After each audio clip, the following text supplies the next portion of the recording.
Rasulullah SAW bersabda, orang yang berhutang itu akan menjadikan kehinaan di siang hari dan kegelisahan di malam hari. Dan jadilah seperti itu. Orang yang hutang itu akhirnya akan menjadi seorang yang sangat hina sekali. Sehingga bahkan banyak yang terjadi untuk masuk rumah saja harus bisa lewat pintu belakang. Itu hukuman buat orang yang hutang. Atau bahkan ketika dengar suara telepon saja akan ketakutan yang luar biasa.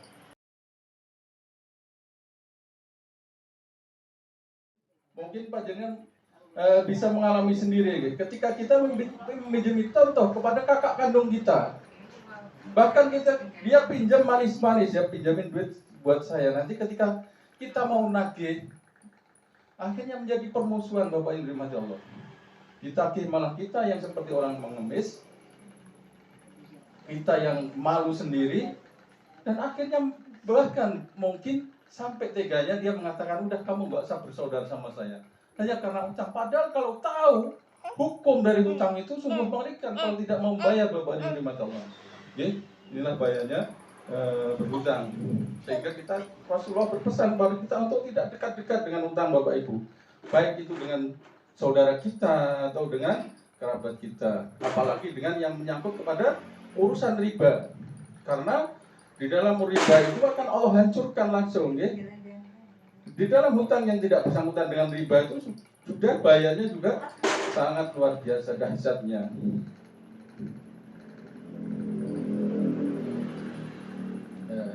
Namun jika seseorang minjam untuk keperluan yang baik dan ia mampu melunasinya hutangnya tepat waktu, maka hal tersebut diperbolehkan dalam Islam. Dalam hal ini, hutang dianggap sebagai sarana untuk membantu orang lain dan bukan sebagai suatu bentuk penindasan atau pengambilan harta secara tidak sah. Ini hutang juga tidak dilarang Bapak Ibu dirahmati Allah, tapi di sini diperintah untuk kita yang mau berhutang itu kira-kira kita ini mempersulit diri kita apa enggak? Contohnya mungkin saya kiranya kita tidak punya beras gitu. Boleh kita hutang beras itu 1 kilo, tapi insya Allah kita itu akan yakin mampu untuk membayarnya Bapak Ibu dirahmati Allah. Bukan hutang yang mohon maaf, kita pengen motor, kita akhirnya hutang bank atau hutang tetangga atau siapa yang akhirnya akan memberatkan kita. Karena kita hitung-hitungan manusia itu kadang-kadang tidak sama dengan hitungan Allah Bapak Ibu dirahmati Allah. Apalagi yang ada hitungannya dengan riba. Pasti hampir 99% meleset. Karena di situ dia ada keberkahan.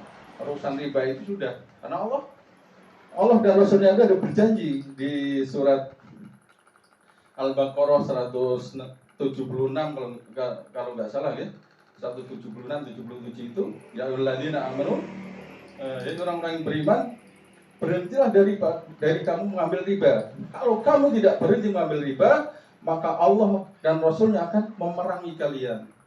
Ya? Sehingga untuk janganlah bermudah-mudah dari mengambil hutang. Hutang boleh asalkan kita yakin, insya Allah, karena ini juga sarana Bapak Ibu dirahmati Allah menjadikan kita bersilaturahmi dan juga bisa untuk ladang amal yang sangat luar biasa sekali Bapak Ibu dirahmati Allah. Sehingga ketika kita memberi pinjaman pada seseorang dan orang itu belum mampu dan kita tangguhkan, itu bernilai pahala yang luar biasa. Seperti kita bersedekah, contoh kita meminjami uang 100.000 kepada saudara kita dan dia janji nanti di tanggal 1 ya, saya gajian tanggal 1, saya akan bayar tanggal 1. Dan tanggal 1 itu yang menghutang ini orangnya baik ya, orangnya gentle gitu, tidak bahasanya tidak nyelkit karena dia tahu hukumnya ya. Mohon maaf ya Bu, saya belum bisa bayar. Inilah yang mungkin dibolehkan untuk berhutang ya. Saya belum bisa bayar tapi mohon maaf saya ditenggangkan waktunya untuk beberapa hari gitu ya. Nah, di situ di waktu yang tenggang ada kelonggaran yang memberi hutang ini, disitulah bernilai pahala buat orang yang memberi tenggang pada yang hutang. Ya, Allah. Dan ini kan sebaliknya sekarang keadaan itu biasanya sebaliknya. Orang yang hutang itu biasanya akan menjadi mohon maaf. Rasulullah SAW bersabda, orang orang yang berhutang itu akan menjadikan kehinaan di siang hari dan kegelisahan di malam hari. Dan jadilah seperti itu. Orang yang hutang itu akhirnya akan menjadi seorang yang sangat hina sekali.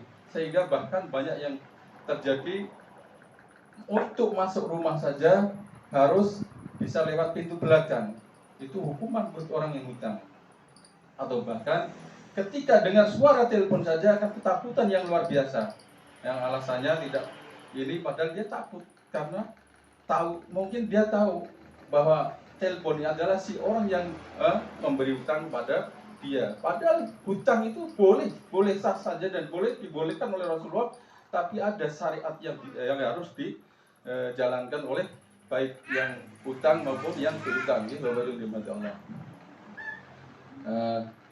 Dan dalam Islam ada beberapa prinsip yang harus dipatuhi dalam berhutang. Yang pertama yaitu hutang harus dilakukan dengan etikat baik dan niat yang jelas. Oke? Jadi niat hutang itu, yang hutang juga niat etikatnya baik, yang memberi hutang juga beretikat yang baik dan jelas.